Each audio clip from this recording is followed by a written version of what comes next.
Hi, I've just finished tutorial 3 and I'm about to start planning tutorial 4, in which I'll introduce another couple of consonants and another couple of vowels. At this stage, it might start to be a problem remembering all this new script. So what's the best way to remember? And it's quite a difficult question for me to answer because our brains work differently. I remember things differently to how you remember them. If you have a memorisation technique that works for you, use it. If not, I might be able to give you a few suggestions. The first way is if you remember things from a visual perspective, is maybe to think of consonants as images of something. I haven't actually covered this consonant yet. It's called dek. It makes a D sound as an initial consonant. If you want to remember dek as the shape of a door, so that whenever you see it, you think door, then you're halfway to dek. That works well for this consonant. But if you use that method, you'll need to think of examples for every Thai consonant, and I think it gets a bit clumsy. I use the system that Thai kids use, and it's rote learning. And I might hear a few gasps of shock and horror about rote learning because foreigners think it's such a bad thing. But for subjects where you just need to remember and you don't need to think too much, it actually works very well. It works well for spelling, it works well for multiplication tables, and it works well for Thai. So what Thai kids do, they get books like this, and you'll just see a sort of join the dots format, and they trace the consonants, and they do this hundreds and hundreds of times, and eventually they remember. There are different ways of information getting into the brain. The first is visual. So if you're doing this, you see what you're doing and there's visual input. And your brain also remembers the motion of your hand as you write. So it's like a sort of double input into the brain. And I find it works quite well. So if you're in Thailand, I would suggest just going to your nearest bookshop. Well, these books are on sale everywhere. I started learning when I was 43. And if you can see here, the suggested age is 3+. So when I started learning Thai, I went back to being a 3-year-old, but it works really well. The other thing I bought when I started learning were the big wall sheets that are also available for Thai kids. So all they are, they just have a list of all the consonants and a list of all the vowels. And I stuck these up above my desk when I started learning, and they stayed there until I could remember, which was about 6 months. They work really well. If you're not in Thailand, these things are going to be quite difficult to buy. Worksheets like this are available on my website. There's a link below. Just go to my website, go to the worksheets download page, and you can download these things, so it's not a problem. I haven't got any downloads for the wall charts, but you should be able to make your own, or find something on the internet. And it's a system that works really well, just rote learning. The reason that rote learning gets such a bad press is that because it works well for learning Thai, the Thais believed it could be used for all subjects. And with other subjects, there's a lot more than just memorisation. You know, with English, if something happens in the past, I can talk about it using the simple past tense, the past continuous, present perfect continuous, past perfect continuous. I can use lots of different tenses to talk about events in the past dependent on other things. You know, is the event ongoing? Did it happen before another event in the past, etc., etc. Now, Thais will learn English by rote. So if you ask them the format of a particular tense, they'll be able to tell you. Present perfect, has, have, plus verb 3. Present perfect continuous, has, have, plus been, plus verb 1, plus ing. They know all that stuff, And they're tested on that stuff, and they get top marks, and they're grade A students in English. But they can't speak English. They only speak in present simple. What did you do yesterday? I go to market. Where's your friend gone? She go toilet.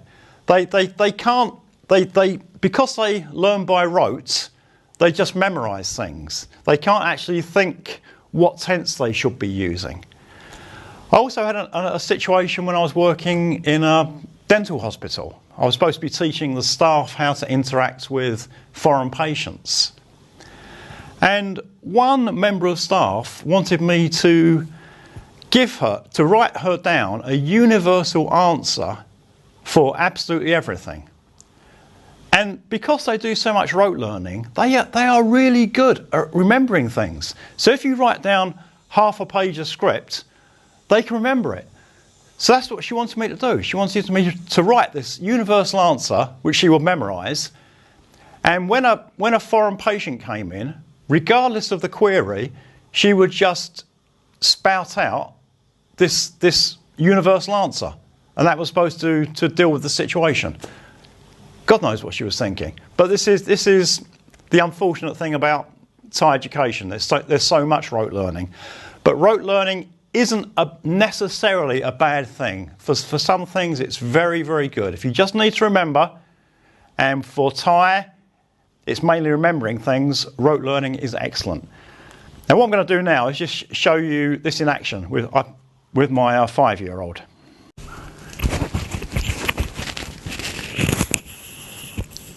Thai kids start learning to write at about 3 years old. And as I said, it's all rote learning, but it actually works very well.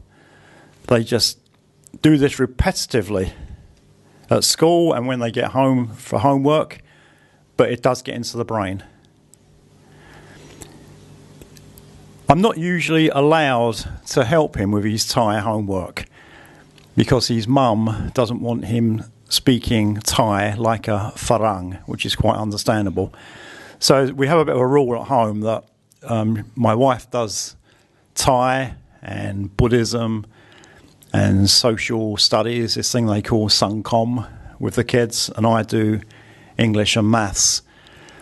The same way that she doesn't want the kids speaking with my accent, I don't want them speaking English with her accent.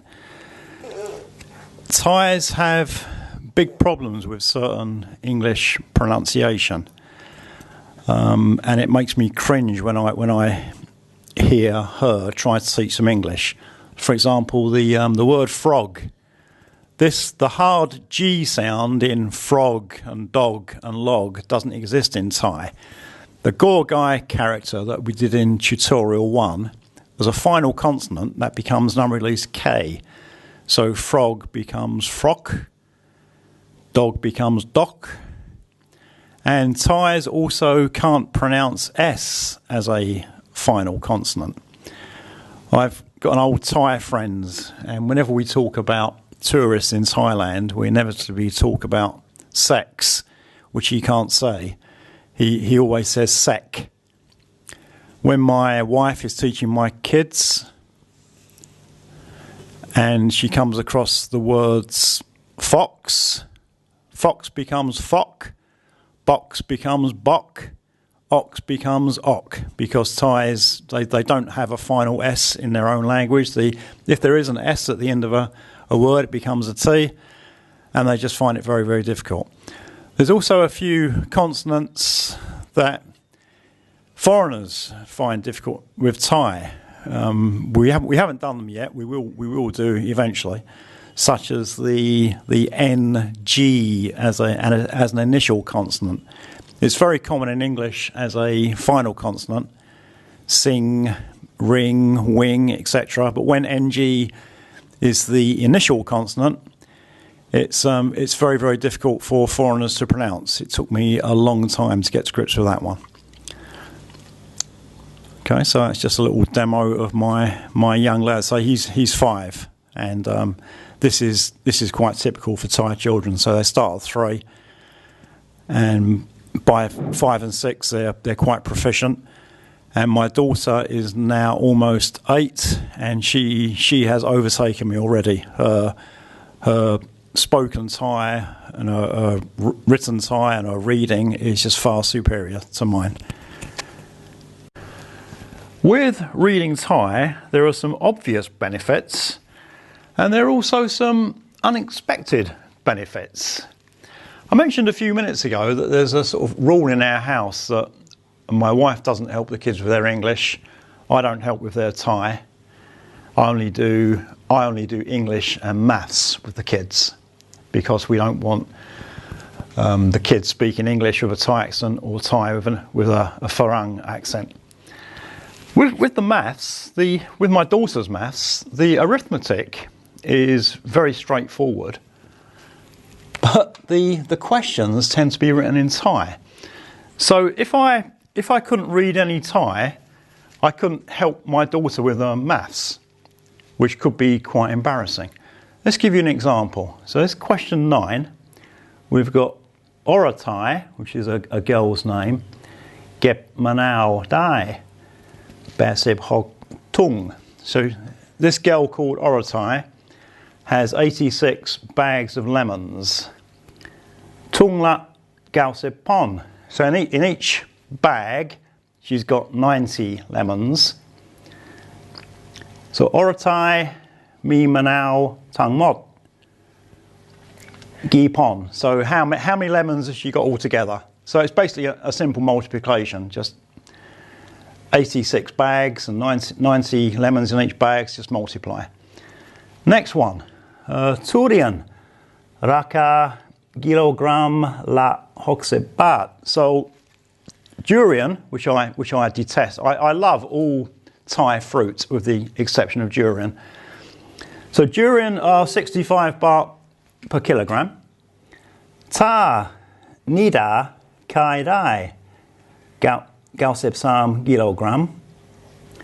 Nida jat dai ngung jakan kai durian gi baht. Okay, so durians are 65 baht per kilogram. If Nida sells 93 kilograms, how much money will she get? So again, it's just a simple multiplication, 93 by 65. So it's just when I first started learning Thai, the reason was because of the horrendous transliteration system. You know, I was getting so frustrated. I wanted to learn Thai, and these books were just giving me versions of Thai words that were completely wrong. So that was the first motivation. Then when I learned to read Thai, I started to realise there were further benefits.